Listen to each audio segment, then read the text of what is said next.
کیوں؟ ارے شیطان ایسا کرا دیا، شیطان ویسا کرا دیا۔ اب رمضان میں کون کرا رہا ہے؟ شیطان تو ہے نہیں، پھر فجر میں سوتا کیوں ہے؟ بغیر نماز پڑھے ٹانگ پھیلائے ویسی نماز قضا کر رہے۔ کون سا شیطان تمہیں سلایا؟ ابھی تو شیطان ہے نہیں۔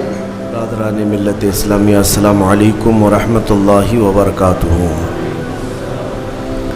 الحمدللہ الحنان المنان الذي خلق الإنسان وعلمه البيان والصلاة والسلام على رسوله سيد الإنس والجان وعلى آله وأصحابه ذوي الخير والإحسان، أما بعد فأعوذ بالله من الشيطان الرجيم، بسم الله الرحمن الرحيم، يا أيتها النفس المطمئنة ارجعی الی ربک راضیۃ مرضیہ فادخلی فی عبادی وادخلی جنتی، صدق اللہ مولانا العظیم۔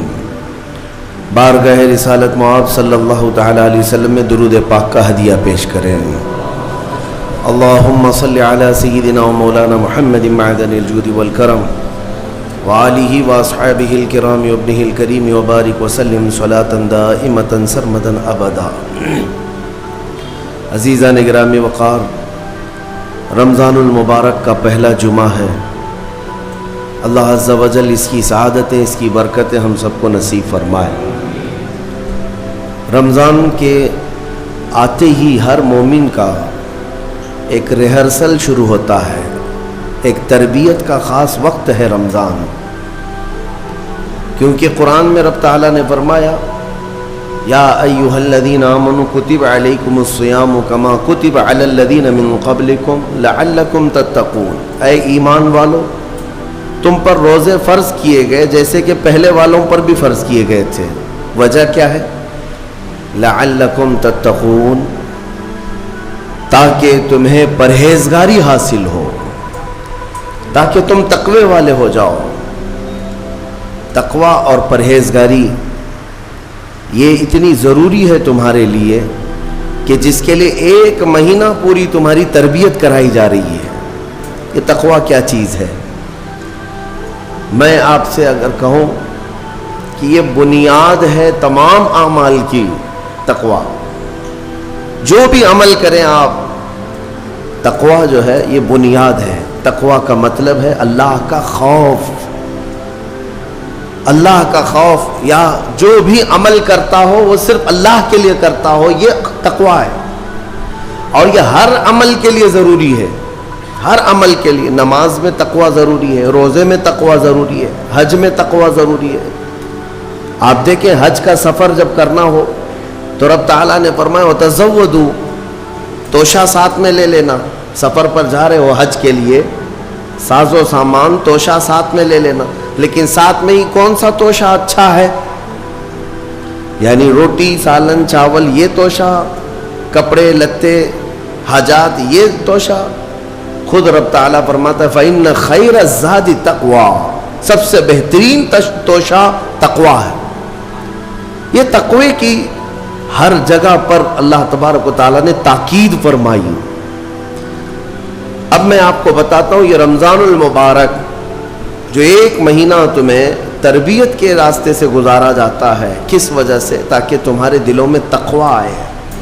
تقوی، اور تقوی کی سب سے پہلی جو تربیت ہوتی ہے، صوفیہ اکرام کے پاس جب کبھی کوئی طالب جاتا تھا مرید ہونے کے لیے یا خلافت لینے کے لیے، پہلے کا دور ایسا تھا کہ اولیاء اکرام سب سے پہلے اسے اپنی خانقاہ میں رکھ کر کے بھوکا اور پیاسا رکھتے تھے، کہ بھوک کو برداشت کرنا اور پیاس کو برداشت کرنا اگر تیری عادت بن گئی تو تقوی یوں ہی آ جائے گا۔ سید آل رسول مارہروی رحمۃ اللہ تعالیٰ علیہ، مارہرہ کے بڑے پائے کے بزرگ ہیں، اعلیٰ حضرت کے پیر مرشد، ان کے پاس ایک صاحب آئے، ایک مولانا صاحب آئے خلافت لینے کے لیے۔ شام کے وقت تو پہنچے، سیدھے آتے ہی کہا کہ حضور آپ اپنی خلافت وغیرہ مجھے دے دیجئے۔ تو اس وقت ایسے بالکل بٹ نہیں رہی ہوتی تھی، آپ نے کہا آپ آج تو آئے ہیں، مہمان ہیں ہمارے ہاں، رک جائیے خانقاہ میں، کل کو بات کریں گے، رات ہو چکی۔ اور حضرت نے اپنے خادم سے کہا مولانا کی اچھی خاطر تواضع کرو۔ رات کو ان کو ایک کمرے میں رکایا گیا اور ان کو خوب مچھلی کھلائی گئی۔ حضرت کا حکم تھا کہ انہیں مچھلی پیٹ بھر کر کے کھلائیں لیکن پانی مت دینا، اور ایک خاص قسم کی وہاں پر مچھلی ملتی ہے اتر پردیش میں، وہ مچھلی کھلائی گئی۔ جب پیٹ بھر کر کے مولانا صاحب نے مچھلی کھائی تو خادم صاحب نے باہر سے دروازہ بند کر لیا، کمرے میں انہیں اندر چھوڑ کر باہر چلے گئے۔ وہ اندر سے پکارتے رہے پانی تو دے دیجئے، کھانا کھا لیا پانی تو دے دیجئے، کوئی سننے والا ہی نہیں تھا۔ وہ پانی کرتے کرتے کرتے اندر سے چیختے رہے، چلاتے رہے، اور پھر جو ہے ان کی آنکھیں بڑی ہو گئی تھی پیاس کی شدت کی وجہ سے۔ ظاہر سی بات ہے مچھلی کے بعد بہت تیز پیاس لگتی ہے، کیونکہ مچھلی باہر بھی پانی میں رہتی ہے، اندر بھی اسے پانی کی ضرورت ہوتی ہے۔ تو وہ چیختے رہے یہاں تک کہ اب برا بھلا کہنا بھی شروع کر دیا، میں نے ان کی بڑی تعریف سنی تھی لیکن مہمانوں کے ساتھ ایسی بدتمیزی، ایسا سلوک۔ رات بھر وہ تڑپتے رہ گئے، صبح کو جو ہے نڈھال پڑے تھے زمین پر، فجر سے پہلے دروازہ کھولا گیا، انہوں نے آؤ دیکھا نہ تاؤ، خادم کا جبہ پکڑ کر کھینچا اور لڑنے پر آ گئے ہیں، تماچے لگائے، کہا کہ یہ کوئی شرافت ہے، یہ کوئی تہذیب ہے، اس طرح سے کھانا کھلا کر مہمان کو بغیر پانی کے بند کر کے چلے جاتے ہو۔ تو حضرت اس وقت آ گئے، حضور آل رسول رحمۃ اللہ تعالی علیہ قریب آئے، پوچھا کیا بات ہے؟ کہا آپ نے ایسا ایسا ہمارے ساتھ سلوک کیا، کہا اب آپ کو پانی دے دیا جائے گا لیکن اب خلافت نہیں دی جائے گی، اس لیے کہ پانی کی پیاس برداشت نہ کر سکے اسے تقویٰ نہیں، اور تقویٰ نہیں تو خلافت کس بات کی؟ تقویٰ کئی چیزوں سے رک جانے کا نام ہے۔ حضرت عمر فاروق رضی اللہ تعالیٰ عنہ سے پوچھا گیا تقویٰ کیا چیز ہے؟ تو آپ فرماتے ہیں کہ یوں سمجھو کہ ایک راستہ ہے جس میں دائیں جانب بھی کانٹے ہیں، بائیں جانب بھی کانٹے ہیں، سامنے تمہاری منزل ہے، دونوں راستوں سے کانٹوں سے اپنے جسم کو بلکہ اپنے کپڑوں کو بچا کر کے نکل جانا، یہی تقویٰ ہے۔ اور رسول پاک صلی اللہ تعالیٰ علیہ وسلم کی ایک حدیث پاک، الحلال بین والحرام بین، فرمایا حلال بھی واضح ہے، حرام بھی واضح ہے۔ کیا چیز حلال ہے یہ بھی پتہ ہے آپ کو، کیا چیز حرام ہے یہ بھی پتہ ہے۔ شراب حرام ہے، خنزیر حرام ہے، مردار حرام ہے، چوری حرام ہے، یہ سب تو پتہ ہے۔ حلال بھی پتہ ہے، اپنے ہاتھوں سے کمائی ہوئی چیزیں حلال ہیں، چاول، گیہوں، باجرہ، یہ سب چیزیں حلال ہیں نا آپ کے لیے۔ پھلوں میں بہت ساری حلال ہے، جانوروں میں جو حلال ہے وہ سب پتہ ہے۔ تو حلال کی لسٹ بھی معلوم ہے تمہیں، حرام کی لسٹ بھی معلوم ہے۔ حضور پاک صلی اللہ علیہ وسلم فرماتے ہیں ان دونوں کے بیچ میں کچھ چیزیں ہیں جن کے بارے میں پتہ نہیں چلتا حلال ہے کہ حرام ہے، ان چیزوں کو چھوڑ دینے کا نام تقویٰ ہے۔ بعض لوگ کیا سمجھتے ہیں حرام کو چھوڑ دینا تقویٰ ہے۔ ارے میاں حرام کو چھوڑنا تو مسلمان کی شان ہے، ضروری ہے۔ تم شراب نہیں پیتے تو یہ تقویٰ نہیں ہے، یہ تو اسلام کا حکم ہے۔ تم جوا نہیں کھیلتے، چوری نہیں کرتے، یہ تو اسلام کا حکم ہے تمہارے اوپر۔ لیکن کچھ ایسے شک والی چیز سے بھی بچ جاتے ہو، اس کو کہتے ہیں تقویٰ، وہ تقویٰ ہے۔ تقوی کی بہت ساری مثالیں ہیں، لیکن میں آپ کے سامنے ابھی رمضان کے متعلق عرض کرنے جا رہا ہوں کہ جیسے گزشتہ میں نے ایک تفسیر میں بھی عرض کیا، بعض لوگوں کو ایسا لگتا ہے کہ رمضان میں لوڈ شیڈنگ ہوتی ہوگی، کچھ خزانے خدا میں بچت کے لیے لوگوں کو بھوکا اور پیاسا رکھا جاتا ہے، کچھ رزق بچا لیا جائے۔ نادانو، اللہ رب العزت جو پوری کائنات کا رزاق حقیقی ہے، اسے کسی چیز کی کمی نہیں ہے۔ یہ روزے جو فرض کیے گئے خزانے میں بچت کے لیے نہیں، بلکہ ہمارے جسموں کی اور ہماری روحوں کی اصلاح کے لیے، ہماری روحوں کی اصلاح اور جسموں کی اصلاح کے لیے ہمیں تقویٰ ملے۔ میں آپ کو بتاتا ہوں، ایک سوال میں آپ سے پوچھتا ہوں، آج رمضان میں یہ بہت ضروری ہے، کیونکہ رمضان ہونے کے بعد بھی سب کو پتا ہے کہ چاند دکھتے ہی اللہ شیطانوں کو قید کر لیتا ہے، یہ سب کو پتا ہے۔ حدیث پاک میں بھی سرکش جنات اور شیطان دونوں قید ہو جاتے ہیں، ان کو قید کر دیا جاتا ہے، جب تک چاند نہیں دکھے گا یہ نہیں آئیں گے۔ لیکن جو 11 مہینے ہم بلیم ڈالتے تھے شیطان پر کہ ہم سے برائیاں ہو گئی، گناہ ہو گئی، کیوں؟ ارے شیطان ایسا کرا دیا، شیطان ویسا کرا دیا۔ اب رمضان میں کون کرا رہا ہے؟ شیطان تو ہے نہیں، پھر فجر میں سوتا کیوں ہے؟ بغیر نماز پڑھے ٹانگ پھیلائے ویسی نماز قضا کر رہے، کون سا شیطان تمہیں سلایا؟ ابھی تو شیطان ہے نہیں۔ ابھی بھی بہت سارے لوگ چوری کا کھانا نہیں چھوڑتے، بہت سارے لوگ جھوٹ، دغا، غیبت یہ رمضان میں بھی نہیں چھوڑتے۔ تو یہ ان کو کون سا شیطان کروا رہا ہے؟ کون سا شیطان یہ برائیاں کرواتا ہے؟ اس کے جواب کے لیے ایک چیز سمجھنا ضروری ہے۔ یہ بات تو مشہور ہے کہ ساری برائیاں شیطان کرواتا ہے، ابلیس کرواتا ہے نا؟ لیکن آپ کو وہ واقعہ معلوم ہے جب آدم علیہ السلام کو اللہ تعالیٰ نے پیدا کیا اور سارے فرشتوں سے کہا کہ سجدہ کرو، کل ہی کی تفسیر میں نے عرض کیا، اس میں ابلیس بھی تھا۔ ابلیس بھی اس وقت بہکا ہوا نہیں تھا، گمراہ نہیں تھا، وہ اچھا تھا۔ ابلیس تو بہت عبادت کرنے والا تھا اللہ تعالیٰ، تو اس نے اللہ کے حکم کو ٹال کر آدم کو سجدہ نہیں کیا، غرور میں کھڑا رہا، نافرمانی کیا۔ تو اب میں یہ سوال کرتا ہوں کہ ہر ایک کو گمراہ کرنے والا شیطان ہے، تو شیطان کو کس نے گمراہ کیا تھا؟ اس کو کس نے روکا سجدہ مت کرنا آدم کو؟ کوئی ہے بہکانے والا؟ ارے وہ تو پہلا ابلیس ہے، اس سے پہلے تو کوئی ابلیس تھا ہی نہیں، اس سے پہلے تو کوئی شیطان تھا ہی نہیں۔ شیطان کو کس نے روکا کہ تو بڑا ہے، تو بلند ذات والا ہے، آدم مٹی سے بنا ہے؟ یہ خیال کس نے ڈالا؟ کون سا شیطان تھا اس سے پہلے؟ یہی بات سمجھنے کی ہے۔ محدثین نے مفسرین نے فرمایا ابلیس کو جس چیز نے سجدہ کرنے سے روکا وہ نفس امارہ ہے، وہ نفس ہے جو آج بھی تمہارے ساتھ ہے۔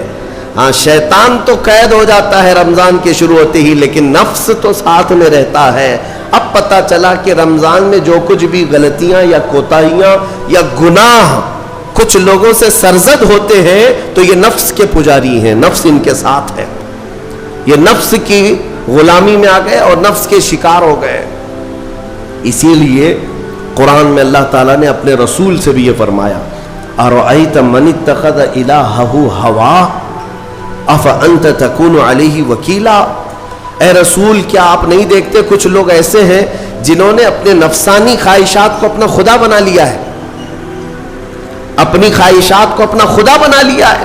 اے رسول کیا آپ ایسوں کی سفارش کریں گے، ایسے لوگوں کی وکالت کریں گے؟ یعنی رب تبارک و تعالیٰ نے فرمایا کچھ لوگ وہ ہیں جو اپنی خواہشات کی پوجا میں ہیں۔ کیا مطلب خواہشات کی پوجا؟ کیا مطلب ہے اپنے خواہشات کے پیچھے چلنا؟ مطلب یہی ہے کہ جو دل میں آیا اس بندے نے یہ سوچ لیا اسے کرنا ہی ہے مجھے، یہ خواہشات کے پیچھے چل رہا ہے۔ ہاں تمہیں آرام کی فکر ہوئی، تم نے خدا کے فرمان کو ٹال دیا لیکن اپنی نفس کی سن لیا۔ اللہ تبارک و تعالیٰ کا حکم کچھ اور ہے لیکن تمہاری طبیعت کچھ اور چاہ رہی ہے۔ رب تبارک و تعالیٰ کا حکم تھا صبح صبح تمہیں اپنے گھر بلا رہا تھا لیکن تم نے اس کی نہیں سنی، اپنے من کی سنی، اپنے نفس کی۔ تو یہی تو ہوا نفس کی پوجا، یہی ہے نفس کی عبادت، نفس کی پرستش، جس کو قرآن میں کہا گیا ہے کہ کچھ لوگ ایسے ہیں جنہوں نے اپنی خواہشات کو خدا بنا لیا۔ یہ نفس امارہ جس کے بھی اوپر حاوی ہو جاتا ہے، اچھے اچھوں کو یہ ان کا تقوی بھسم کر دیتا ہے، ایمان سے بھی دور کر جاتا ہے۔ اس لیے میرے عزیزوں میں جو عرض کرنے جا رہا ہوں وہ یہ ہے کہ ہمارے لیے زندگی میں سب سے بڑا چیلنج اپنے نفس امارہ سے لڑنا. آپ کو پتا ہے رسول پاک صلی اللہ تعالی علیہ وسلم ایک جہاد سے جب واپس مدینے تشریف لا رہے تھے، وہ جہاد بہت سخت تھا، صحابہ زخمی تھے، بہت گھمسان کی لڑائی ہوئی تھی، لیکن جب واپس مدینے آ رہے تھے تو میرے آقا نے ایک جملہ فرمایا تھا، رجعنا من الجہاد الاصغر الى الجہاد الاکبر. اے میرے صحابہ، ہم چھوٹے جہاد سے بڑے جہاد کی طرف جا رہے ہیں. صحابہ نے پوچھا اس سے بڑا جہاد اب کون سا ہے یا رسول اللہ؟ میرے آقا صلی اللہ علیہ وسلم فرماتے ہیں، اے میرے صحابہ، اپنے نفس سے لڑنا اب یہ بڑا جہاد ہے، نفس سے لڑنا بڑا جہاد ہے. میرے عزیزو، یہ خواہشات کو ہی ختم کرنا ہو، اس نفس کو اگر کنٹرول میں لانا ہو تو کیا کرو گے؟ نفس امارہ سب کے پاس ہے. قرآن میں مولا فرماتا ہے وَمَا أُبَرِّئُ نَفْسِي إِنَّ النَّفْسَ لَأَمَّارَةٌ بِالسُّوءِ إِلَّا مَا رَحِمَ رَبِّي. کوئی اپنے نفس سے بچ نہیں پائے گا سوائے وہ شخص جس پر میرا رب رحم فرمائے. اللہ کا رحم جس پر ہو گیا وہ اپنے نفس سے بچ جائے گا. میں آپ کو ایک دعا بتاتا ہوں. حضور پاک صلی اللہ علیہ وسلم اگر دعا کرتے تھے تو اس سے آپ کو اندازہ ہو جائے گا کہ یہ کتنی امپورٹنٹ چیز میں آپ کے سامنے کہہ جا رہا ہوں. کون سی؟ حضور جب دعا کرتے تھے تو یوں کہتے تھے اللہ کی بارگاہ میں، اللہم لا تکلنی الی نفسی طرفۃ عین. اے اللہ تو مجھے میرے نفس کے حوالے ایک منٹ کے لیے بھی مت دینا، تو اپنی حفاظت میں رکھ. حضور جب یہ دعا کرتے تھے کہ مجھے میرے نفس کے حوالے ایک منٹ کے لیے، طرفۃ عین کہتے ہیں پلک جھپکنے کے برابر، اتنے ٹائم کے لیے بھی اے اللہ تو مجھے میرے نفس کے حوالے مت کرنا، تو اپنی حفاظت میں رکھ. سید الانبیاء جب یہ دعا کرتے ہیں تو اندازہ کرو اے مومنو، نفس کی تباہ کاریاں کیا کیا ہیں. یہ کتنوں کو ہلاک کر دیتا ہے، کتنوں کا عمل ضائع کرتا ہے، کتنوں کا ایمان ختم کرتا ہے. اب میں جو بات کہہ رہا ہوں وہ یہ توجہ سے سنو. یہ نفس امارہ جس نے شیطان کو بھی گمراہ کیا، شیطان کو بھی بہکا دیا، یہ نفس آدم کو سجدہ نہ کرنے کا جو غرور پیدا کیا، یہی نفس امارہ تھا. اس نفس امارہ کو اگر کوئی کنٹرول کرا سکتا ہے تو وہ ماہ رمضان المبارک. بس یہی ہے رمضان کی فضیلت. رمضان المبارک اس لیے تمہیں دیا گیا کہ بڑی بڑی طاقتیں تمہارے نفس کو قابو میں نہیں کر پائیں گی، لیکن رمضان کے روزے تمہیں کنٹرول میں لے آئیں گے، کنٹرول میں لائیں گے. اب سمجھ میں آیا کہ روزے کیوں رکھائے جا رہے ہیں؟ ارے گرمیوں کی شدت ہے، ادھر حلق سوکھا جا رہا ہے، پیٹ پیٹ سے لگ جاتا ہے. ان لوگوں کو پوچھو روزہ کیسا ہوتا ہے جو مزدوری کرتے ہیں، ان لوگوں سے پوچھو جو دن بھر کام کاج کرتے ہیں. میرے عزیزوں، روزے رکھنے کے بعد کیا رب تبارک و تعالی کسی کو اس کی طاقت سے زیادہ تکلیف دینا چاہتا ہے؟ نہیں میرے عزیزوں، وہ رحمان ہے. اس نے جب تمہیں ماں کے پیٹ میں 9 مہینے رزق دیا تو کیا کائنات میں نہیں دے گا؟ تمہیں ماں کے پیٹ میں بھی رزق دیتا رہا. تم جب دنیا میں آئے تمہارے ماں کے سینے میں خون سے دودھ کس نے بنایا؟ تمہارے رزق کا انتظام کرنے والا وہ خدا. اگر تمہیں حکم دیتا ہے کہ صبح سے لے کر شام تک بھوکے رہو تو یہ اس کا ظلم نہیں بلکہ یہ عین کرم ہے. اللہ تبارک و تعالیٰ کا رحم ہے تم پر کہ وہ مولا ہماری اصلاح چاہتا ہے کہ ہمارے اندر تقوی